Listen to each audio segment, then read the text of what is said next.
What's up, everybody? I'm MJ, and you're watching MJ's Tech Talk, the place where I talk tech. And today I'm coming at you with another video.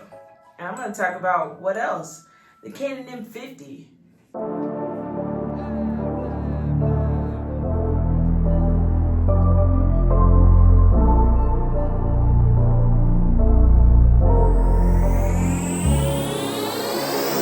For the record, I'm done trying to make y'all comfortable. For the record, you ain't trying to grow, then it's done for you. For the record, lab on me going all the way. For the record, ain't trying to link, no time to waste. For the record, yeah. For the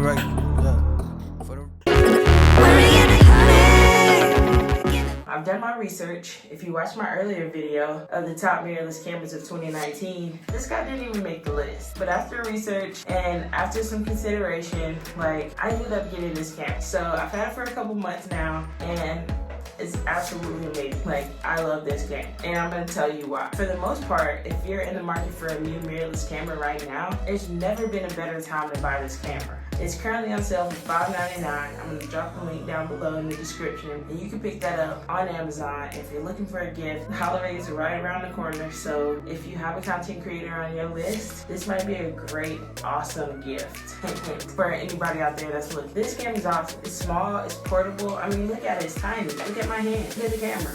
It's smaller than my hand. It feels good in the hand. It's got a great grip. The battery life, if you're shooting stills, is okay. I mean, it's a really tiny battery too. So, you know, it's the Canon LPE12. If you're only shooting stills, you'll get a full day of shooting out of this battery. If you're shooting video as well, and especially 4K video, you're gonna go through a few batteries. The first thing I would suggest you get if you do pick up this camera is some spare batteries. I have about 4 of these little guys. They're just aftermarket brand, but they work just as good, and they're the same LPE12s. I'll leave a link for these down in the description as well. I was able to get a kit of these with 4 batteries and a dual charger, which has been amazing. So we've talked battery life. Now, what else can I say? It has a fully articulating arm, so that way if you're shooting high, you want to look up, shooting low, you want to point it down. You can move it in all different directions, which is a beast for a camera this small to have pretty much the whole back taken up by a touchscreen. And you can flip it around and watch it. If you're a vlogger like me that pretty much shoots, I don't do a lot of handheld vlogging, but it's typical for me to do a setup like this where I put my camera on the tripod. This is really great to be able to pull it out and look at yourself. Now, this is an APSC sensor, so you will get a crop factor when dealing with this camera. By just being an APSC sensor, it's already a crop, and then shooting 4K, there's another crop on top of that, and I'll put it down below like that calculation.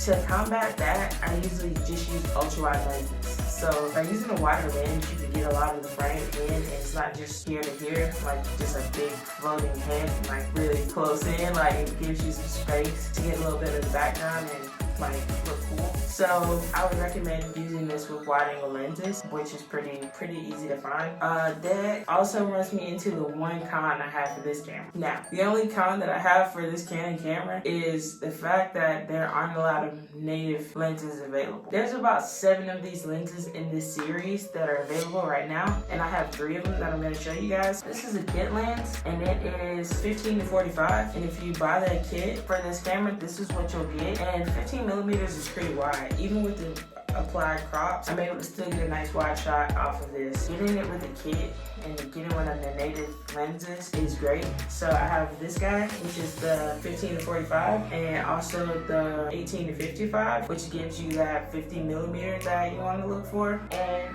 this is a 22 millimeter pancake lens. So it's a tiny little lens. It's a prime 22 millimeter. It's nice and wide, and it has a low aperture so that you can get that nice depth of field and that bokeh that you're looking for. So typically if I'm shooting video or if I want some outdoor stills, I'm usually rocking this guy. I mean, it's tiny, it's portable, it can fit in my pocket. I mean, great little lens, really a beast. All these lenses are native to this camera, and this gives me pretty good range of choices and options for the camera.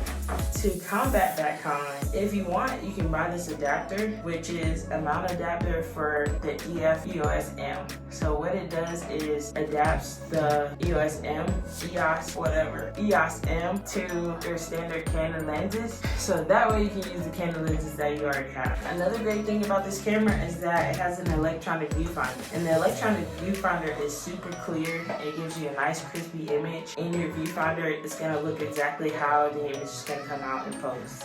So it takes a lot of the guesswork out when you're taking stills.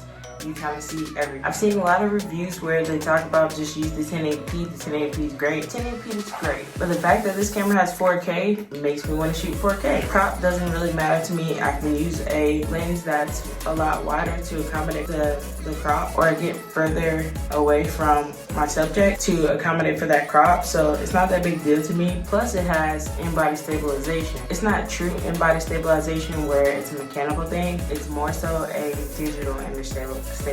But when you pair it with the camera lenses that already have optical image stabilization, you get a pretty smooth image in 4K, which is great. Plus, shooting in 4K is great for post-production. When I'm in post, I can just zoom right into that video because it gives you so many more pixels, or it gives you so much more data to work with by filming in 4K, which lets you get the wide shot and a closer shot all in one.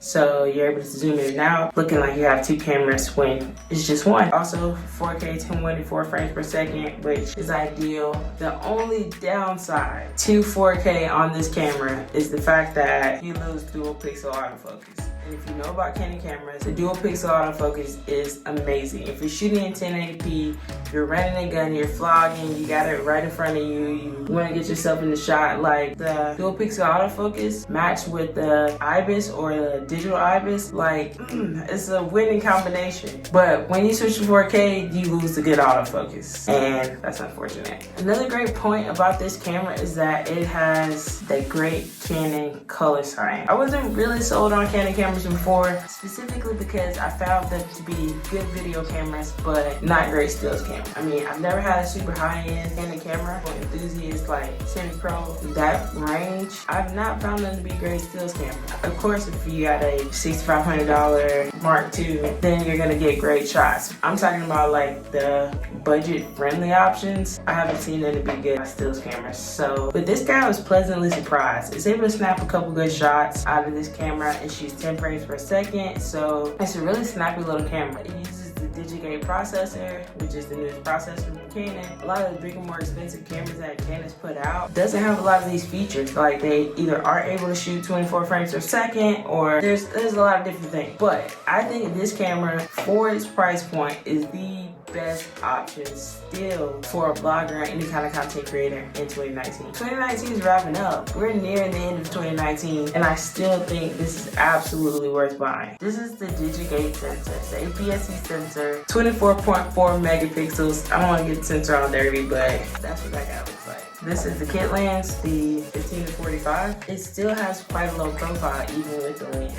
And the size of this thing makes it so easy to just swap out a lens and throw one on. It's really quick and easy in the hand. So even with the lens, it's still a super low profile, like really small camera. The only thing I don't like about this lens is the fact that it has this little triangle and you have to press down the triangle to let it out and zoom out. So when you're trying to do something quick, you have to remember to let that out. It's so good. It's so good, man. The fact that you can just tap to focus and nail a shot just like that, I mean, you really can't beat the ability to tap to focus. Like having a touch screen, like fully articulating, really makes it easy to use. It's a super easy to use camera. And not only is it super easy to use, it's also, if you're new to DSLRs or mirrorless cameras, like there's also an easy mode that you can turn on that will guide you through the entire process. There's an app. What this app does is lets you control your camera from a distance. I can put this camera up on a tripod, set up my focus, tap to focus, start recording, all from my phone. So that makes it super, super capable of a device to be able to mount it somewhere and just set it up and then change all your settings and anything you want to do from your phone, which is super good. I mean, your phone becomes a remote. This has been my review of the Canon M50. Thanks so much for watching. If you got any value from this video, make sure you smash that like button. Smash it. And if you're enjoying my content, make sure you hit subscribe. And while you're there, go ahead and click the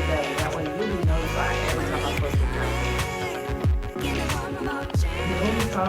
in the nighttime.